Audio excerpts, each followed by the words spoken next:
لا حول ولا قوة إلا بالله العلي العظيم. أعوذ بالله من الشيطان اللعين الرجيم. بسم الله الرحمن الرحيم. الحمد لله الذي لم يتخذ صاحبة ولا ولدا ولم يكن له شريك في الملك ولم يكن له ولي من الذل وكبره تكبيرا.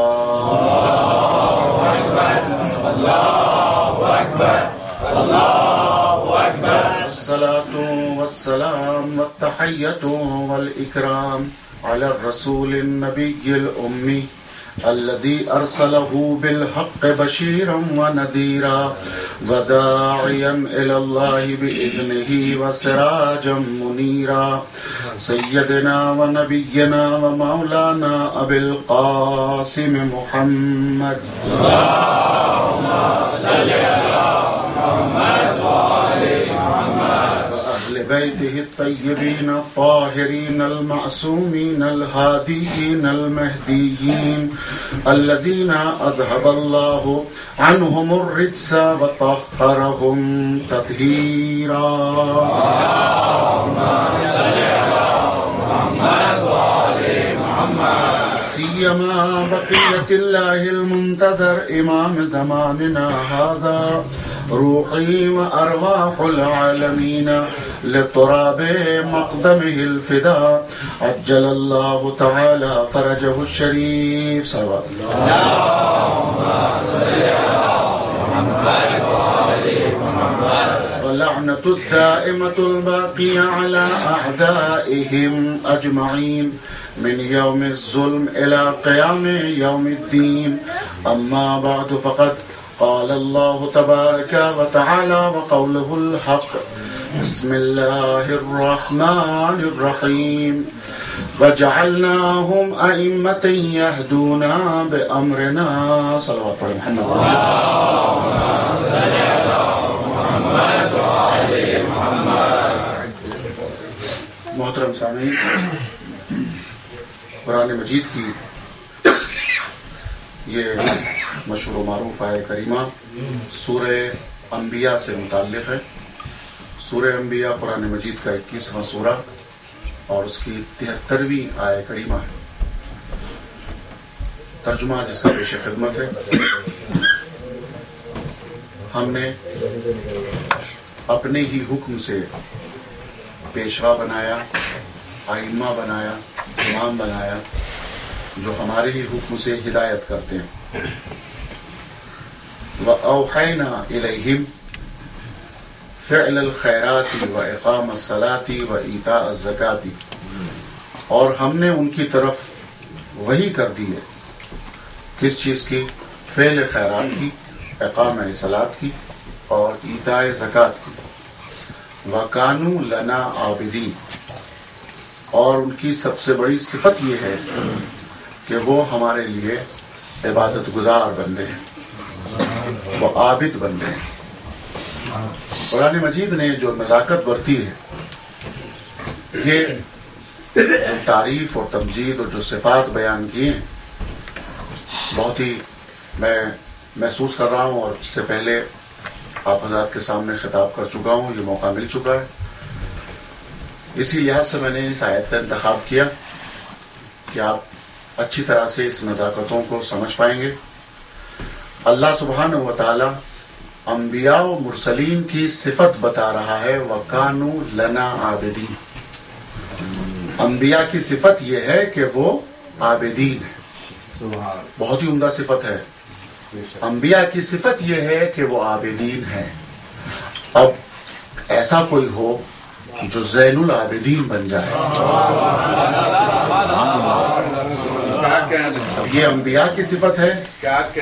ہر نبی اپنی عبادت کے زور پر، اپنے سجدوں کے زور پر، رکوع اور سجدے اور تحلیل اور تسبیح اور تمجید اور تکبیر الہی کے زور پر عابد تو بن سکتا ہے، عابدین کی فہرست میں تو آ سکتا ہے، مگر زین العابدین نہیں بن سکتا.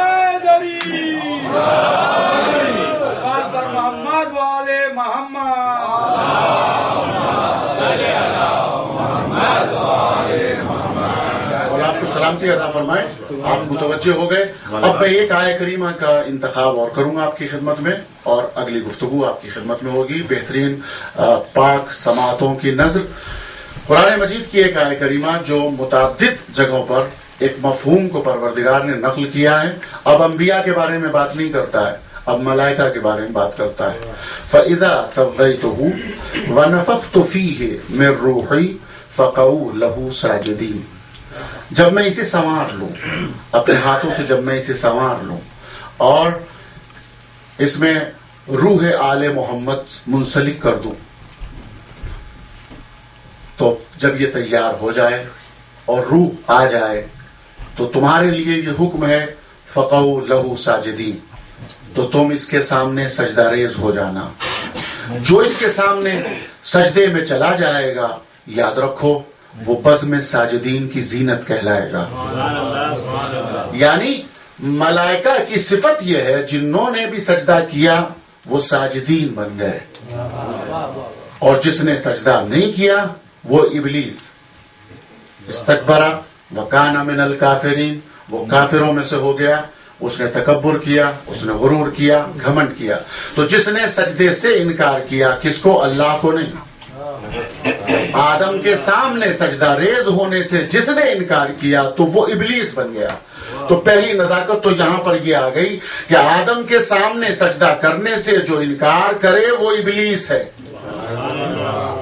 تو اب جو آدم کے خدا کے سامنے سے منکر ہو جائے سجدے کا، اسے کون سا خطاب دیا جائے گا؟ صلوات تو پڑھتے محمد علیہ محمد.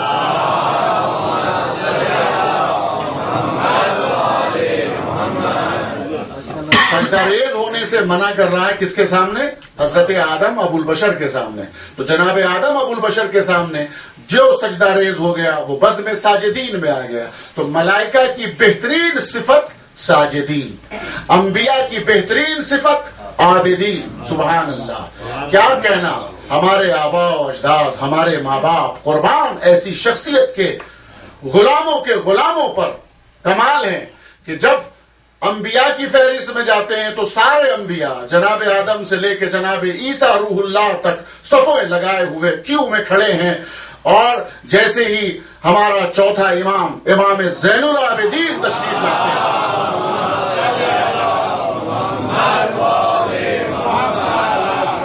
تو سب کے سب ایک ہی آواز سے کہتے ہیں. جناب آدم بھی فرماتے ہیں ہم عابدین ہیں، آپ زین العابدین ہیں. ابراہیم شیخ الانبیاء، وہ کہ جو جد الانبیاء کا خطاب پائے ہوئے ہیں، جو حنیف اول ہیں، جو معمار کعبہ ہیں، وہ جناب ابراہیم بھی کہہ رہے ہیں ہم عابدین میں سے ہیں، آپ زین العابد.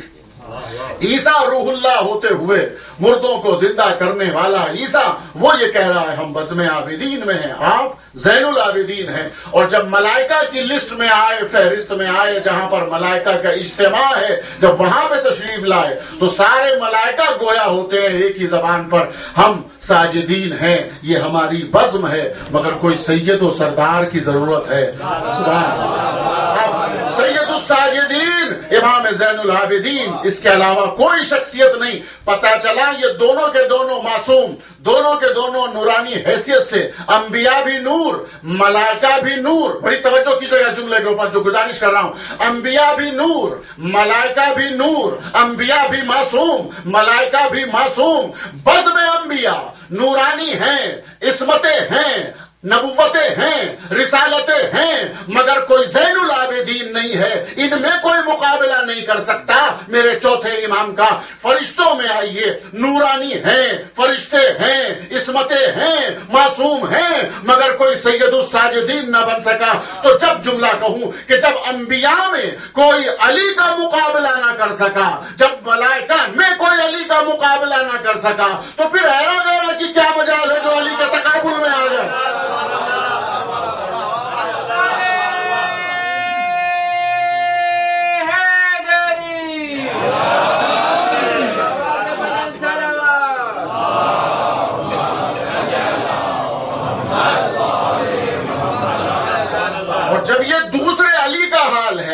جب یہ دوسرے علی کا مرتبہ ہے کہ دوسرے علی کا تقابل نہ انبیاء کر سکتے ہیں نہ ملائکہ کر سکتے ہیں، تو اس کے باپ حسین کا مقابلہ کون کرے گا؟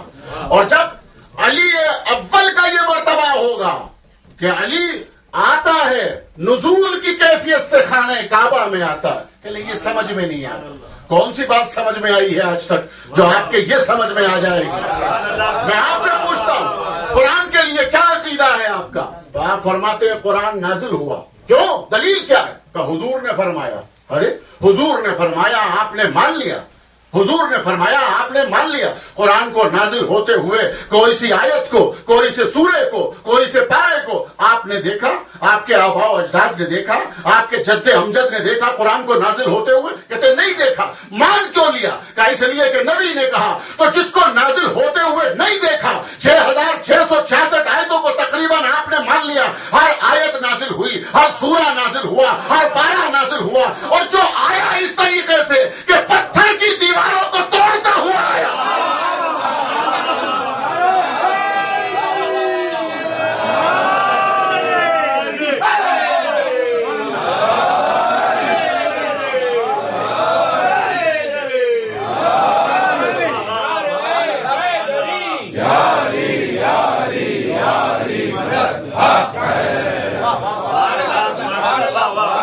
جس قرآن کو نازل ہوتے ہوئے نہ آپ نے دیکھا، نہ آپ کے آباء و اجداد نے دیکھا اور نہ دیکھیں گے، خالی سن لیا اور آپ نے مان لیا، تو جس کو دیکھا نہیں، اترتے ہوئے نزول کرتے ہوئے نہیں دیکھا، اس کا عقیدہ ہے، اور جس کی علامتیں موجود ہیں، جس کے لیے کعبے کی دیوار نہ روک سکتی ہو، اس کے لیے کون سے مراحل ہیں؟ سوال صرف اتنا ہوگا کہ آپ نے آج تک قرآن کی عظمت کو نہیں سمجھا ہے، جس دن قرآن کو سمجھ جائیں گے علی کو سمجھ جائیں گے۔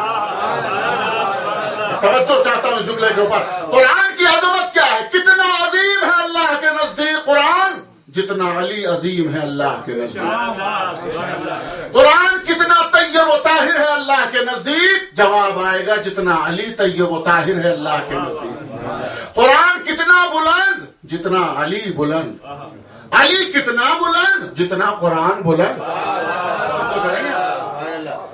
علی کی عظمت کتنی، جتنی قرآن کی عظمت۔ قرآن کی عظمت کتنی، جتنی علی کی عظمت۔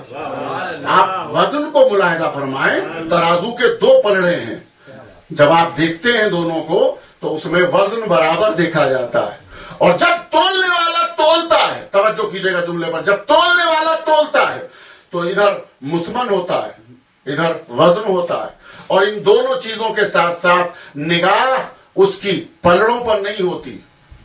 گزارش کر رہا ہوں کچھ، نگاہ ہوتی ہے ایک سوئی پر، اور سوئی کے نیچے ایک نشان ہوتا ہے، اس پر نشان پر توجہ ہوتی ہے پوری، ٹھیک ہے؟ سوئی ادھر جھکے تو ذرا سا ادھر، اور ادھر جھکے تو پھر وزن ادھر، ٹھیک ہے؟ اب اس کو برابر کرنے کے لیے وہ میزان کو دیکھتا ہے، اس نشان کے برابری کرنے کے لیے پروردگار نے ان نزاکتوں کو برتا، اور اس نے آواز دی اگر اس کو دیکھنا ہے کہ وزن کیا ہے دونوں کو، تو ایک طرف قرآن ہے، ایک طرف علی ہے، اب نگاہ جو ہوگی وہ توسل کی ہوگی، اس درمیان میں اس سوئی کے نیچے جو نشان ہے اس کو دیکھوں گا۔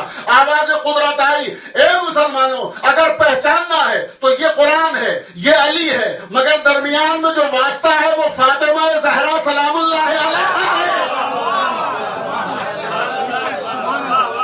میری نگاہ نہ قرآن پر ہے، میری نگاہ نہ امامت پر ہے، میری نگاہ نہ نبوت پر ہے، میری نگاہ تو فاطمہ زہرا پر ہے، اس کا رخ کس طرف ہے؟ صلوات پڑھ دو محمد والے محمد۔